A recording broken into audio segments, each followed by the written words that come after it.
Yo tout le monde, c'est Didi, j'espère que vous allez bien. Aujourd'hui, on va réagir à la vidéo de l'iceberg tout sombre de Gameplay. Donc on peut voir qu'il nous a fait une grosse vidéo où il résume toute l'histoire, je pense, et on va voir tout ça dans sa vidéo. Mais avant que la vidéo ne commence, évidemment, il y aura le lien de sa vidéo en description, comme je le fais sur chaque vidéo. N'hésitez pas à vous abonner à la chaîne YouTube, je poste de 1 à 2 vidéos par jour, donc vraiment seul coup. Et sur ce, je vous embête pas plus et je vous laisse avec la vidéo.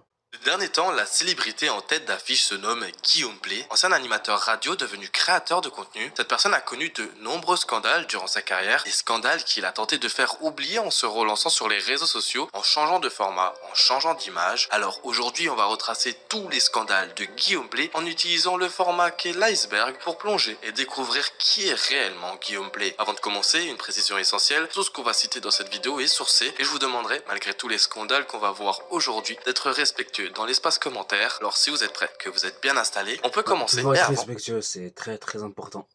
pour comprendre les scandales, il faut d'abord comprendre le personnage et son ascension. Guillaume Play commence sa carrière en 2004, à peine sorti de l'adolescence, sur une émission de Radio Clapas à Montpellier. En parallèle, il suit une formation d'animateur à Studio M et prend des cours de théâtre. Il devient aussi la voix des habillages publicitaires de Énergie Perpignan, pendant que Happy FM lui confie un morning de 6 heures et un talk show en soirée. Son vrai tremplin arrive quand il quitte la France pour Bruxelles, dans la commune de Schaerbeek, où il co-anime les grandes gueules sur Énergie Belgique, puis la radio libre jusqu'en 2009. Il passe ensuite chez Fun Radio Belgique avant de revenir en France et c'est là que tout s'accélère. De 2011 à 2018, il anime Guillaume Radio 2.0, diffusé simultanément sur Énergie France, Énergie Belgique et Énergie Suisse. L'émission change plusieurs fois d'horaire, gagne en audience et Guillaume Play devient une figure incontournable de la libre antenne française. Cette période énergie est fondamentale pour comprendre la suite parce que c'est elle qui va générer la toute première vague de scandales, ce qui à l'époque passe presque inaperçu quand ils sont noyés dans le succès de l'animateur. Le premier vrai scandale officiel dans la carrière de Guillaume Play arrive via une institution qu'on n'attendait pas forcément, le Conseil supérieur de l'audiovisuel, le CSA, qui régule à l'époque le contenu radio et télé en France. Le 5 juin 2012, pendant la diffusion de Guillaume Radio 2.0 sur Énergie, l'animateur a lié à l'antenne des messages jugés insultants à l'encontre d'un auditeur. Ce n'est pas un dérapage isolé et anodin. Le CSA s'en saisit et Ouais, ça, publie par contre, dans j'étais son même pas au rapport courant. Vous étiez au courant, vous? Ah, j'étais même pas au courant de ça, par contre. du 26 juin 2013, une mise en garde formelle contre la station Énergie. Le motif invoqué est précis. Cette pratique méconnaîtrait les dispositions prévues dans la convention de la station, notamment l'article 2.6 relatif aux droits de la personne et l'article 2.10 sur la maîtrise de l'antenne. Autrement dit, le CSA considère que l'émission a manqué à son obligation de respecter la dignité et les droits des personnes évoquées à l'antenne. Ici, c'est un auditeur qui n'avait pas demandé à être exposé publiquement de cette façon. Ce type de sanction n'est pas anodin dans le visage radiophonique. Une mise en garde du CSA reste sur le dossier de la station et une récidive peut entraîner des sanctions plus lourdes allant jusqu'à des amendes ou des suspensions de programme. C'est donc un signal d'alarme, même si à l'époque largement ignoré par le grand public, focalisé sur les scores d'audience de l'émission. Exposition, voilà. Hein? Bien Hein? Attends, mais qu'est-ce qu'on vient de voir? Mais qu'est-ce qu'on vient de voir, frère? Mais qu'est-ce qu'on vient de voir? Mais me dis pas qu'elle a été dans des trucs comme ça, frère. Me dis surtout pas ça, frère. Évidemment, libres comme ils étaient à l'époque, ne pouvaient pas échapper à la deuxième sanction. 5 ans plus tard, l'histoire se répète et cette fois, le sujet est encore plus sensible. Le 8 novembre 2016, Guillaume diffuse une émission dont le thème est présenté comme les histoires marrantes avec la drogue. Parce qu'ils m'ont pris avec du shit dans le plâtre et dans les béquilles. Moi, cet après-midi, j'étais en train de chiller là, tranquille avec un pote. Ben ouais, je demandais un peu du shit et tout, c'est tranquille, on était bien. Qu'est-ce que tu dis là? Bien évidemment, le CSA s'alerte sur le thème, examine le contenu et publie le 21 mars 2017 un nouveau rapport de mise en garde. Cette fois, le régulateur estime que la diffusion contrevient à plusieurs obligations qui s'imposent à la radio énergie. Deux articles de la convention sont cités, une qui rend le titulaire de la fréquence, donc Guillaume Play, responsable du contenu des émissions qu'il programme, et le deuxième qui impose de veiller à ne pas inciter à des pratiques ou des comportements délinquants ou inciviques. Le raisonnement du CSA est simple. En traitant la consommation de drogue sur le ton de la rigolade, sans distance critique ni mise en garde, l'émission risquait de banaliser un comportement illégal auprès d'un public jeune. Et je dois avouer que même moi, à l'âge de 15 ans à cette époque, j'écoutais sur mon petit Blackberry de 22 h à minuit Guillaume Play tout en m'endormant. Et j'ai appris que bien plus tard, je n'étais pas le seul, car l'audience de Guillaume Play est, depuis ses débuts, majoritairement adolescente et jeune adulte. C'est la deuxième fois en 5 ans que la même émission se fait épingler par le régulateur, ce qui commence à dessiner un motif, une ligne éditoriale construite sur la transgression et le rire potache qui frôle régulièrement, voire dépasse, les limites fixées par les obligations de la convention radiophonique. Clash sur YouTube. On On avance maintenant de plusieurs années, jusqu'en avril Tu 2023, vois, le où mec, tout il a bascule été, en une seule journée. il a été faire des blagues de drogue, il a rigolé et tout, mais... Ah, mais ça, c'est grave, hein. Ah non, mais juste, c'est grave, quoi, c'est grave, hein. Le point de départ d'une cascade de témoignages qui va durablement salir l'image de Guillaume Play. Tout commence sur le plateau de tournage d'une vidéo de Pascal Sotens, connu pour son ancienne émission Pascal le Grand Frère. Le vidéaste Darko profite de l'occasion pour régler ses comptes publiquement. Selon Darko, Guillaume Play lui aurait volé le nom de son émission, en l'occurrence le QG, le talk show que Play co-anime depuis 2019 et qui s'est terminé récemment avec le vidéaste belge Jimmy Labeu. Quelle est la personnalité télé que vous appréciez le moins? Oh là là, tu me sais ou pas? Vous avez dit en vrai, c'est un connard. En vrai, ce mec. Je vais le dire, genre. Alors, et en plus, ce qui est dingue, c'est ouf, c'est le même. Eh ouais. Là, l'occasion de la vérité. Voilà, l'occasion, c'est moi, je balance. Guillaume Play. Voilà. Guillaume Play. Voilà. Moi, je balance, genre, faut te dire la vérité. Quand tu as appelé ta boîte le QG, qui t'a donné l'idée? Là, on s'est vu à Webedia. Je me dis, ouais, Pascal, je voudrais créer un truc, YouTube, qu'est-ce que t'en penses? Ça peut cartonner. Je dis, ouais. Je dis, t'as le nom de.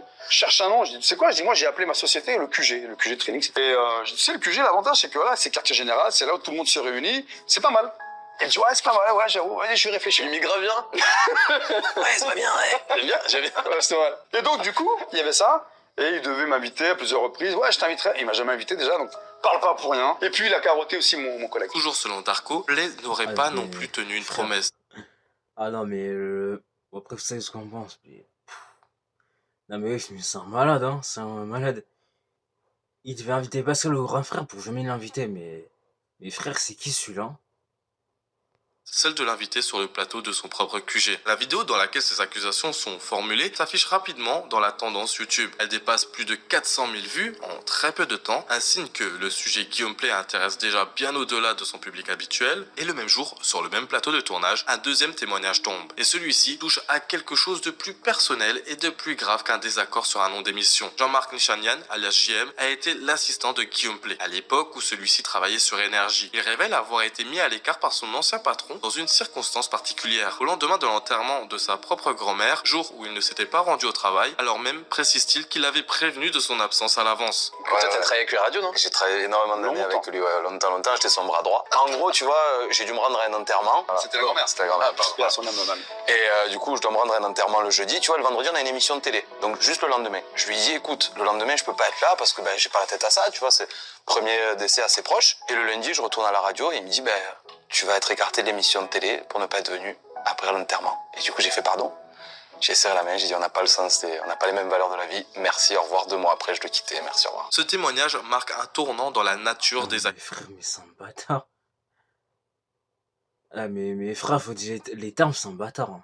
accusations. On ne parle plus seulement de conflits professionnels ou de rivalité entre créateurs de contenu, mais un rapport hiérarchique décrit comme dur, sans indulgence, y compris dans un moment de deuil personnel. Et si vous pensez que ça s'arrête là, il y a eu un troisième témoignage dans la journée, et sans aucun doute le plus cité depuis, celui d'Aymeric Bonnery, animateur radio qui a lui-même succédé à Guillaume Play sur Énergie après son départ de la station. Bonnery livre une phrase qui va rester: Guillaume Play serait selon lui un type qui ne respecte pas les petites gens. Une formule courte, mais qui résume l'ensemble des critiques qui commencent à s'accumuler ce jour-là. Celle d'un rapport de pouvoir déséquilibré entre l'animateur vedette et les personnes qui gravitent autour de lui. Stagiaires, assistants, jeunes collaborateurs, c'est cette accumulation de témoignages concordants en l'espace de quelques heures seulement qui a poussé Guillaume Play à réagir publiquement. Et cette réaction, on la traite dans le palier suivant, celui de la ligne de flottaison, parce qu'elle ouvre sur des accusations d'une toute autre ampleur, le harcèlement moral. Harcèlement moral. Ah, Faut bien comprendre. il a fait carrément le harcèlement moral, mais frère, c'est un faux. Ah, c'est vraiment fou celui-là. Comprendre l'ampleur de cette affaire, il faut restituer le contexte. On est le même jour que les révélations de Darko. Nachinian et Bonnery, vus dans le bloc précédent, en l'espace de quelques heures, ce qui ressemblait à des règlements de compte isolés entre anciens collègues, se transforme en une accusation beaucoup plus structurée et beaucoup plus grave juridiquement. Le harcèlement moral. Le harcèlement moral, au sens du droit du travail français, désigne des assignements répétés qui ont pour objet ou pour effet une dégradation des conditions de travail susceptibles de porter atteinte aux droits et à la dignité du salarié, d'altérer sa santé physique ou mentale, ou de compromettre son avenir professionnel. C'est ce cadre-là que les témoignages qui suivent viennent alimenter. Le même jour que les témoignages de Darko, Jean-Marc Nachinian et Aymeric Bonnery, un quatrième nom entre dans la conversation. Fabien David. Fabien David est un ancien stagiaire de Guillaume Play qui a depuis rejoint France Bleu, une radio du service public, ce qui donne un certain point institutionnel à sa parole. Sur Twitter, il accuse publiquement son ancien employeur d'avoir ouvert des actes qualifiés de misogynes commis par l'un de ses collaborateurs à l'époque. Ce témoignage déplace le débat de façon importante. On ne parle plus seulement de comportement direct de Guillaume envers ses équipes, comme avec Nachinian, mais de sa responsabilité de manager face à des dérapages internes qu'il aurait laissé filer sans intervenir. C'est une accusation de complicité passive, en quelque sorte ne pas avoir agi alors qu'il le savait. TPMP. Est-ce que vous savez que TPMP à l'époque avait traité le sujet de Guillaume Play? Ce qui est quand même assez drôle sur ma chaîne, hein. Nous qui avons déjà parlé énormément de fois de Cyril Hanouna ainsi que de TPMP. Parce que oui, l'affaire passe à la télévision. Et c'est ce moment précis qui va faire exploser le sujet au niveau national. Yannick Vinel, ancien collaborateur de Guillaume, devenu producteur par la suite, est invité sur le plateau de Touche pas à mon poste, l'une des émissions les plus regardées de la télévision française à cette période. Il y dénonce ce qu'il qualifie lui-même d'acharnement de la part de l'animateur. Survenu après une séquence qu'il avait ratée, il décrit des remarques qu'il présente comme dégradantes à la fois moralement et physiquement, c'est-à-dire touchant autant à sa compétence professionnelle qu'à son apparence ou son comportement personnel. Donc on était devant plein de gens et il me dit Yannick, lève-toi. Donc là je me lève et tout et il me dit en gros t'as foiré la séquence, etc. Donc évidemment je m'excuse, je lui dis excuse-moi, je suis désolé et tout. Et là il commence à s'acharner sur moi en disant mais regarde-toi comme tu es, personne ne voudra de toi plus tard, même des petites radios locales ne voudront pas de toi. Il commençait à rigoler de moi, il me faisait comprendre que mon physique, personne ne voudra travailler de moi parce qu'avant... Pourtant, t'es beau gosse. Non mais avant j'étais obèse, j'avais perdu 65 kilos, donc faut imaginer je faisais 140 kilos. J'étais donc en face de lui, j'avais 18 ans, je pleurais, il continuait. Au bout d'un moment il m'a dit bon allez on passe à autre chose. Guillaume n'a jamais dit t'es un sale gros, etc. Frère, c'est un fou. Non mais c'est un fou à rabaisser les autres comme ça, mais... Non mais frère, fallait l'arrêter à ce moment-là. Hein. Fallait l'arrêter. Hein. Il ne l'a pas dit directement. Non, mais parce qu'il est malin. Mais dans ce que j'ai compris, dans ce que j'ai ressenti, c'était clairement le message qu'il voulait me... En fait, il voulait me faire mal. Il voulait pas me dire que j'étais pas bon, il voulait me faire mal. Majoritairement, oui, du harcèlement moral et de la manipulation pour tirer profit pour ses projets pro et aussi son intérêt personnel. Il y a vraiment eu des faits d'humiliation auxquels j'ai assisté devant tout le monde et sans pitié. Par exemple, il se moquait très régulièrement du zozotement d'un membre de notre équipe. Voilà, c'était humilié par rapport à des caractéristiques physiques et tout ça, quoi. Il y a ce truc de, on est tellement sous pression et il y a un truc un peu de, on a tellement peur de ce qu'il va dire et de lui que, on dit rien et on rigole avec lui, quoi. Un moment de télévision qui va largement circuler sur les réseaux sociaux et qui contribue à faire de cette journée d'avril 2023 un tournant médiatique majeur dans la carrière de Guillaume Play. Parce que contrairement à une vidéo YouTube, un passage sur un plateau de grande écoute comme TPMP touche un public qui ne suit pas forcément l'actualité des créateurs de contenu. Vinel va beaucoup plus loin dans son témoignage, il livre ce que mes sources résument comme une description contrastée entre l'image médiatisée et adulée de l'animateur auprès de ses fans et celle que dressent les témoignages à charge qui s'accumulent ce jour-là. Il résume l'ambiance de travail sous ses ordres en formule simple que, avec ses petites équipes, c'était dur. Ce déferlement télévisé et médiatique ouvre une brèche. Dans les heures et les jours qui suivent la diffusion de ces témoignages, de nombreux autres récits émergent spontanément sur les réseaux sociaux. Plusieurs anciens collaborateurs et stagiaires ayant travaillé pour Guillaume Play, sans nécessairement chercher la lumière médiatique comme les invités de plateau télé, se manifestent publiquement pour accuser à leur tour de harcèlement moral et de manipulation. C'est un mécanisme classique dans ce type d'affaires qu'on observe régulièrement dans les scandales impliquant des figures publiques. Une première vague de témoignages à visage découvert, portés par des personnes suffisamment connues ou suffisamment déterminées pour prendre la parole publique, ouvre la voie à une deuxième vague plus diffuse, plus anonyme et tout aussi révélatrice. On retrouvera d'ailleurs ce même mécanisme beaucoup plus massif lors des enquêtes du Monde et les Incorruptibles en 2026. Face à cette accumulation d'accusations en quelques jours seulement, Guillaume Play choisit une stratégie de riposte juridique plutôt qu'un simple démenti public. Il dévoile sur les réseaux sociaux une lettre de mise en garde. Dans ce document, il se réserve explicitement le droit de saisir les juridictions répressives, c'est-à-dire les tribunaux compétents en matière pénale pour faire valoir ses droits contre les auteurs des témoignages qu'il juge diffamatoires. Et la formulation va plus loin que le simple visé des témoins directs. Guillaume précise se réserver ce droit de manière générale pour toute personne relayant ou commentant ces allégations mensongères. Une formulation large qui vise potentiellement non seulement les personnes ayant témoigné, mais aussi tous ceux qui en parleraient, les partageraient ou les commenteraient publiquement, et journalistes compris. Donc qui sait, peut-être que moi, dans les prochains mois, je risque de me prendre une plainte dans la gueule. Dans un communiqué distinct publié sur Twitter, à cette période, il qualifie les accusations de propres à caractère injurieux et diffamatoire, les décrivant comme portées de manière totalement infondée et contraire à son éthique. Cette stratégie de la menace judiciaire préventive n'est pas rare chez les personnalités publiques visées par des vagues de témoignages, mais elle interroge, s'agit-il d'une défense légitime face à des accusations fausses ou d'une tentative de dissuader d'éventuels d'autres témoins de s'exprimer à leur tour, ce qui avait quand même bien fonctionné à l'époque car l'affaire s'était vite tassée. Agression 1. Pour comprendre cette affaire, Ouais, il donc faut se ça, par replacer en contre, 2000. je pense qu'on le savait, de toute manière, ça, de ce qu'il a fait aux femmes et tout, ça fait ça, apprendre, ça a vraiment fait le tour récemment, donc ouais, ça, je pense qu'on est au courant. 13. À cette époque, le format de la caméra cachée dans la rue est en plein essor sur YouTube. On y avait vu de gros acteurs comme Batflunch, Rasmo, Kamoff ou même Rémi Gaillard. Et Guillaume Play, alors au sommet de sa popularité sur Énergie avec plusieurs millions d'auditeurs, décide de s'approprier ce format pour sa propre chaîne. En octobre 2013, il met en ligne une vidéo au concept simple et provocateur, aborder des inconnus dans la rue et les embrasser, parfois sans qu'elles aient donné leur accord au préalable. Salut, ça va?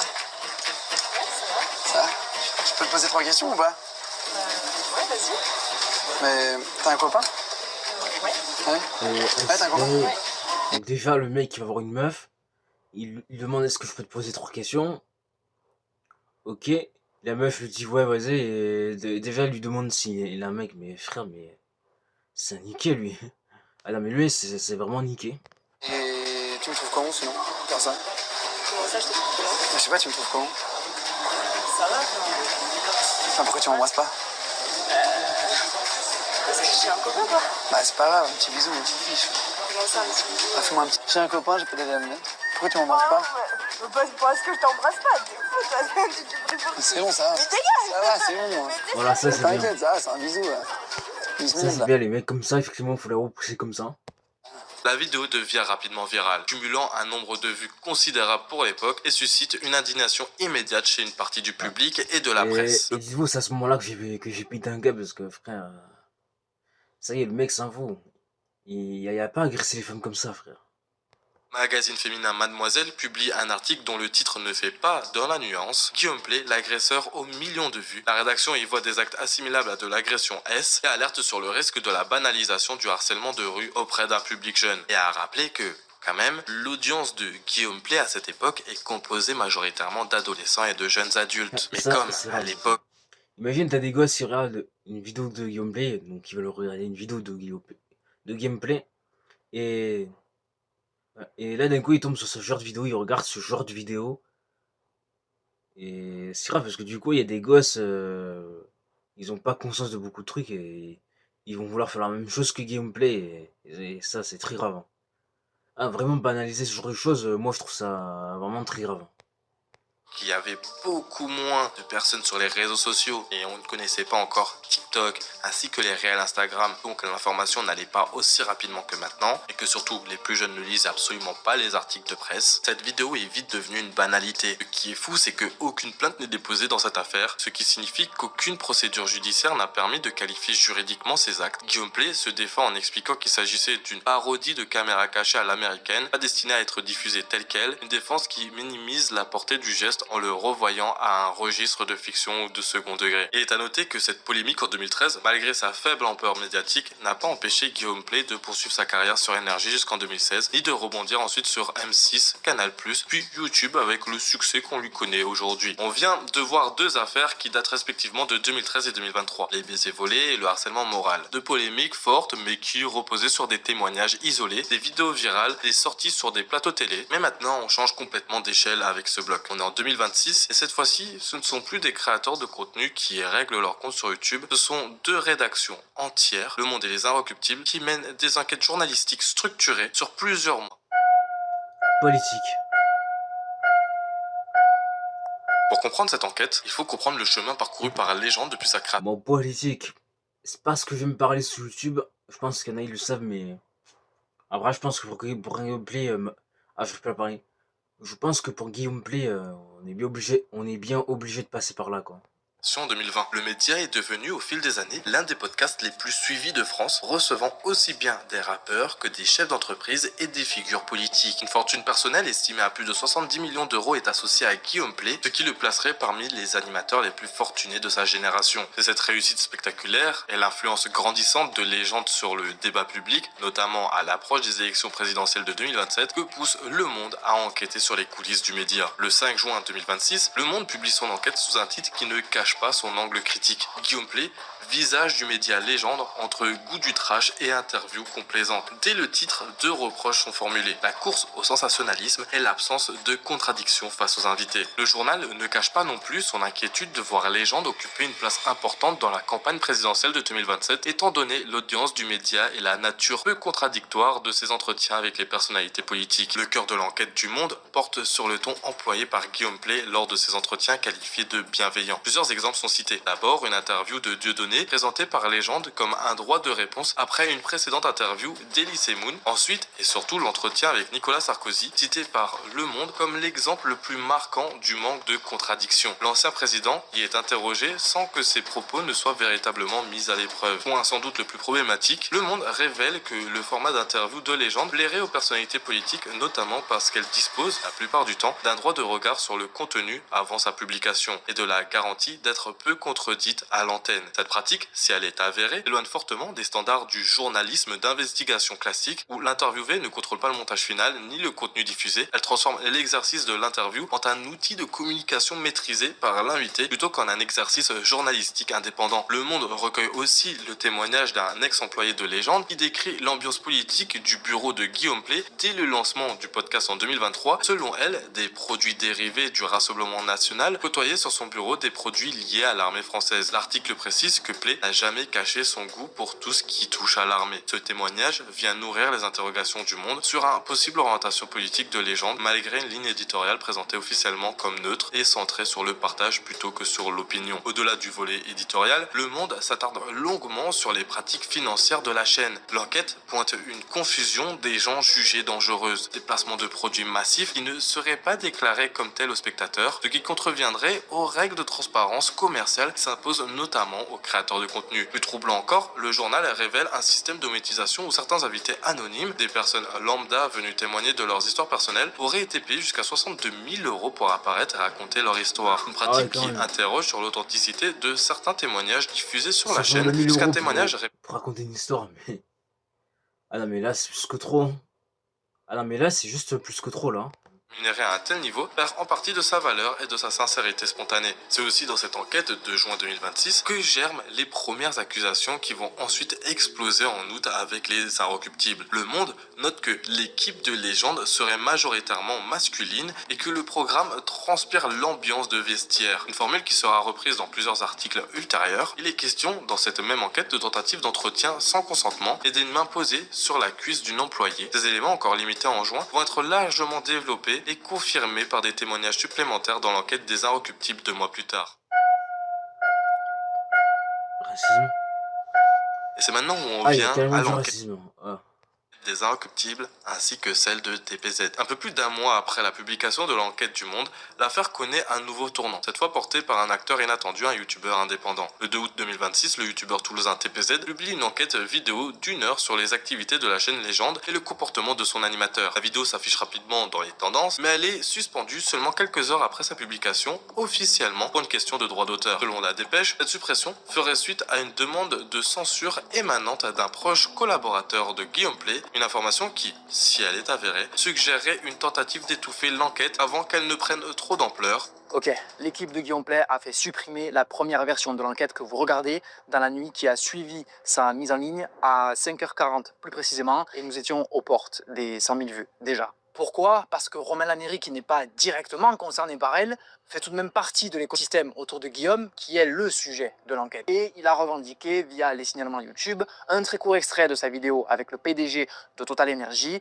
extrait que nous avions utilisé uniquement à des fins d'illustration d'une information dans un cadre respecté On y revient. Une version retravaillée de la vidéo décrite comme revue aux petits oignons est ensuite repromise par TPZ pour le soir même et a atteint un succès beaucoup plus fulgurant que la première version. 3 jours après la vidéo de TPZ, les Inrecuptibles publient leur propre enquête. Le magazine a recueilli plusieurs témoignages d'anciens collaborateurs de légende qui décrivent un climat de travail marqué par le sexisme et le racisme. Des accusations qui contrastent fortement avec l'image bienveillante véhiculée par l'émission et son slogan de Safe Place revendiqué par Guillaume sur son plateau. Tous les témoins cités dans cette enquête, qu'ils soient collaborateurs, actuels ou anciens, ont souhaité rester anonymes. Un choix qui, dans ce type d'enquête, s'explique généralement par la crainte des représailles, notamment au vu de la stratégie de menace judiciaire déjà employée par Guillaume en 2023. Un ancien employé de légende résume ainsi le mode de fonctionnement qu'il attribue à Guillaume Play. C'est le système Play. Il exploite jusqu'à la moelle et quand ça craque, il recrute à nouveau. Cette formule illustre un mécanisme de management décrit comme consumériste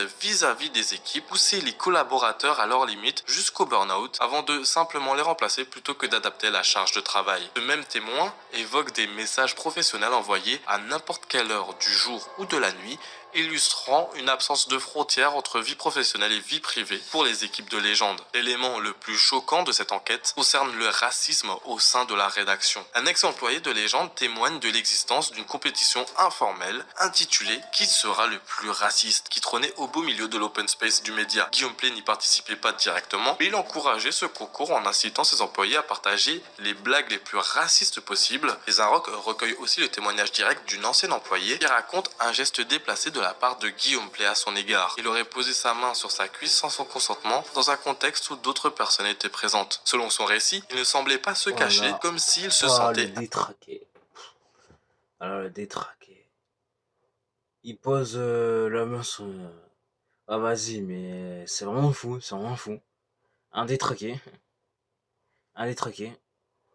Intouchable. 5 jours après cet épisode, elle indique avoir démissionné, ne supportant plus l'ambiance de travail. Contactée dans le cadre de cette enquête, ni Guillaume Play ni ses équipes ont souhaité réagir aux propos recueillis par les Inrecuptibles. Un silence qui, selon Paris Match, ne fait qu'alimenter davantage la polémique autour de l'animateur et de sa méthode de management, en laissant les accusations sans réponse pendant plusieurs jours. Ah ouais. Ah ouais, ça va jusqu'à là, frère. Ah ouais, ça va jusqu'à là, carrément. Carrément. Bon, bah les gars, go, serrez notre crâne, hein. On arrive au dernier palier de cette descente, le plus profond et le plus grave de tout ce qu'on a traité jusqu'ici. Pour situer cette affaire, il faut revenir à l'époque de Guillaume Radio 2.0, entre 2011 et 2018. L'animateur cultivait une grande proximité avec sa communauté de fans, surnommée la Team Player. Cette fanbase, selon l'enquête des Inrecuptibles, parue le 5 août 2026, était alors composée en grande partie d'adolescentes. C'est dans ce contexte de proximité directe entre l'animateur et un public jeune que s'inscrivent les témoignages recueillis par le magazine. Une femme présentée sous le nom d'emprunt Louise, témoigne auprès des Inrecuptibles après avoir échangé des messages avec Guillaume Play à partir de 2012, alors qu'elle avait 14 ans à cette époque. Les Inrocks ont pu Ah, s'entretenir mais ça, pareil, le truc du mineur et tout, ça, apparemment, vous le savez déjà. Ça, par contre, aussi, récemment, ça a fait le tour aussi, donc... avec 3 d'entre elles. Et si l'une se souvient d'échanges par message ne l'ayant pas mise mal à l'aise, les 2 autres détaillent une toute autre histoire. Il m'a clairement prise pour une conne, mais j'étais très jeune et je ne m'en suis pas tout de suite rendu compte, se souvient aujourd'hui Louise. De ses 15 à ses 17 ans, Louise a entretenu une relation par message avec Guillaume Play. Il disait souvent à l'antenne qu'il appréciait rencontrer ses fans. Se souvient-elle aujourd'hui? Un groupe qu'il citait à l'antenne qui avait une grosse présence sur Twitter et Facebook notamment. Et oui, c'était en très grande majorité déjà, des jeunes dingue. filles. Le mec, je sais pas à quel âge il avait à cette époque-là, mais... Je crois qu'il avait... une trentaine d'années ou un truc comme ça. Et il parle gamine de 14 ans. Mais frère, du moment où t'as cet âge-là, frère, mais... Je parle juste pas des gamines de 14 ans. Voilà. C'est une singerie. Ah bah après, j'assume. Bah après, sur Snap, ça peut m'arriver. Après, je vous, sur Snap, mon modérateur, il a 14 ans. Mais genre, on fait que les flammes et on parle un peu de temps en temps. Voilà, ça s'arrête là. Ça s'est jamais allé plus loin que ça. Après, je crois que... Sur Insta, je dois avoir... Ouais, j'ai des gens mineurs, mais que je connais, donc voilà. Après, sur Snap, je crois que je dois avoir des mineurs de moins de 15 ans, mais... Voilà. Ou des mineurs de moins de 18 ans, mais... Ou des mineurs qui... Ouais. Ou des gens de moins de 18 ans, mais... Après, dans tous les cas, sur Snap, généralement... je fais les films avec les gens, ça va pas plus loin, donc voilà. Voilà. Donc oui, j'assume, mais ça va pas plus loin que ça. Alors que lui, frère, oh, les propos qu'il a envers une gamine de 16 ans, frère, c'est grave. Hein. C'est très grave, hein, les propos qu'il a eu une gamine de 14 ans, mais voilà. Après, comme je crois comme je l'avais dit, voilà, si la gamine de 14 ans, elle te dit, ouais, j'aime bien ce que tu fais, tes vidéos et tout là, et tu lui parles mais juste pour lui dire merci et tout, c'est ok, c'est normal, c'est normal, mais frère, à quel moment tu vas contacter une gamine de 14 ans et lui écrire et tout, et encore plus des trucs d'amour et tout, mais ça, à ton âge, frère, t'as pas à faire ça, t'as pas à faire ça. Détail important, en lisant ces échanges entre la jeune fille et l'animateur, on se rend compte que Guillaume Play ne peut ignorer que Louise est mineure. Le 22 mai 2014, elle a 16 ans. Elle lui écrit qu'elle ne pourra pas venir le voir après l'émission car elle a cours le lendemain. 2 mois plus tard, elle demande à Guillaume Play si elle peut postuler à un stage à Énergie. Ce à quoi il répond « Oui, il faudrait être majeur. Ça va, baby ». Très vite, la relation par message s'intensifie entre l'animateur, presque 30 ans, et Louise, 16 ans à l'époque. Selon la jeune fille, il et elle correspondent presque quotidiennement, sur Instagram, Twitter et Snapchat. D'après ses souvenirs, sur Snapchat, Guillaume Play lui aurait demandé si elle a déjà fait des trucs, ce qui la gêne profondément. Selon son témoignage, elle affirme qu'il savait qu'elle était lycéenne et mineure. Notre article précise que cette même femme indique avoir rencontré Guillaume Play à plusieurs reprises alors qu'elle était encore adolescente et que des captures d'écran de messages ont été fournies aux journalistes dans le cadre de l'enquête. Il faut préciser, toujours selon cette enquête, notre jeune femme témoigne d'une approche qu'elle qualifie d'insistante de la part de Guillaume Play alors qu'elle n'avait que 15 ans à cette époque. Selon les journalistes, Guillaume Play serait un animateur qui aurait entretenu ce type de proximité avec plusieurs jeunes filles mineures fréquentant son entourage de fans. Et le pire, sur une période qui semble s'étendre sur plusieurs années. Rappelons également, comme évoqué dans le blog précédent, que la vidéo d'enquête du youtubeur TPZ, publiée le 2 août 2026, puis rapidement republiée, portait notamment sur ce genre d'affaires. J'ai commencé à être fan de Guillaume en 2012. J'avais 14 ans à l'époque. J'étais très très naïve. Et bon, moi j'ai toujours adoré, j'ai toujours adulé, etc. Et c'est que depuis pas si longtemps que ça, en fait, que j'ai ouvert les yeux en tant qu'adulte et que je me dis qu'en fait c'est un mec problématique et que je me suis rendu compte que ce qu'il faisait à l'époque c'était pas normal et que je dis ce qu'il faisait à l'époque, c'est-à-dire qu'il nous draguait, alors pas que moi, Il j'en draguait, connais il d'autres aussi. sortait. Ah ouais, carrément, il se prenait en photo avec une game bug. Non mais frère, c'est un malade, hein. C'est un malade, frère. Par message, il nous posait des questions déplacées alors qu'il avait 30 ans et que nous on était mineurs. Repose du monde. Réponse du monde, pardon. Ce qui risque de vous mettre mal à l'aise, vous, c'est l'enquête du Monde qui est sortie il y a quelques heures. Le Monde a sorti une vidéo de 4 minutes, il y a à peu près 20 heures, nous révélant de nouveaux messages concernant Guillaume Play. Dedans, on peut le voir ne pas passer par 4 chemins. Si précédemment, on pouvait voir l'animateur faire du rentre dedans et draguer des personnes mineures, là, il est question de rapport. Sur ces messages-là, on peut très clairement voir Guillaume Play proposer des plans à plusieurs avec des auditrices âgées de 14 ans. C'est quoi l'histoire? Attends, c'est quoi l'histoire alors? Quelle histoire? Bah, avec ta pote, quelle pote? Tu sais, je me suis amusé à chauffer en rigolant et elle m'a parlé, genre, comme si c'était toi qui a envoyé un message de ça à sa place, je comprends pas. J'ai pas compris, vous disiez quoi? Venu le voir. Ah ouais, ça fait mes captures d'écran, bah ouais, mais ça, pareil, on l'avait déjà vu, ça fait le tour et tout. Ils appréciaient son émission. Une jeune femme nous a confié avoir discuté avec son compte privé sur Facebook en 2011, alors qu'elle avait 14 ans et lui 26 ans. Des messages à caractère sexuel que nous avons pu consulter. Et en plus, ce mec, il est con. Il parle à des gamines de 14 ans sur son compte privé Facebook, mais... Bah déjà, à son âge, quand il avait 30 ans, bah, t'es 30 ans, 40 ans et tout, t'as pas parlé qu'une gamine de 14 ans. Et en plus, il le fait sur un compte privé, ce con. Voilà. Alors que sur un compte privé, on est d'accord, t'acceptes que les gens que tu connais, et non les gens que tu connais pas, et tout. Et mais, non, mais dans tous les cas, non seulement ce mec, ce qu'il fait, il est pas normal, mais en plus, non, mais en plus, il est con, il est trop con.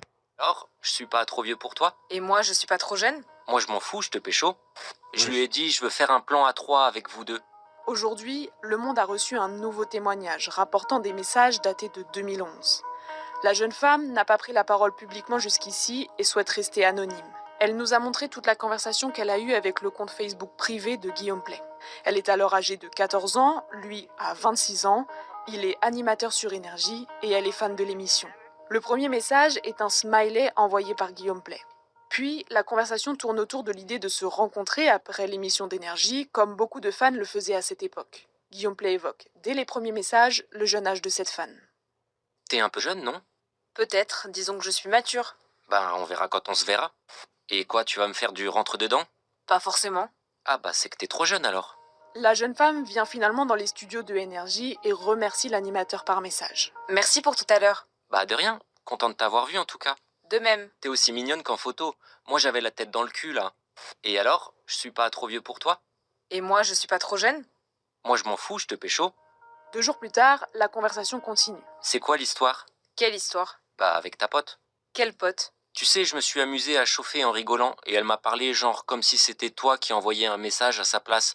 Je comprenais pas. J'ai pas compris. Vous vous disiez quoi? Non, mais genre, je lui ai dit je veux faire un plan à 3 avec vous deux. Il est important d'être aussi précis sur ce qu'on ne sait pas. À la date de publication de ces enquêtes, aucune source consultée ne fait état d'une plainte judiciaire déposée, d'une enquête policière ou judiciaire ouverte ou d'une quelconque qualification pénale officielle des faits décrits. Ce sont à ce stade des témoignages journalistiques recueillis par des rédactions dans le cadre d'une enquête et non les conclusions d'une instruction judiciaire, même si on sait très bien que la justice française est à revoir. Face à l'ensemble des révélations de l'été 2026, C'est vrai racisme, qu'en effet, la management justice française, il y a beaucoup de choses à revoir, en effet.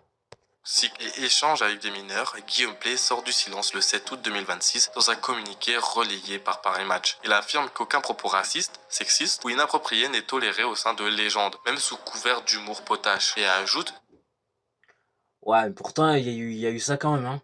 Pourtant, il y a eu tout ça quand même, donc... s'il te plaît, ne nous prends pas non plus pour des débiles, hein.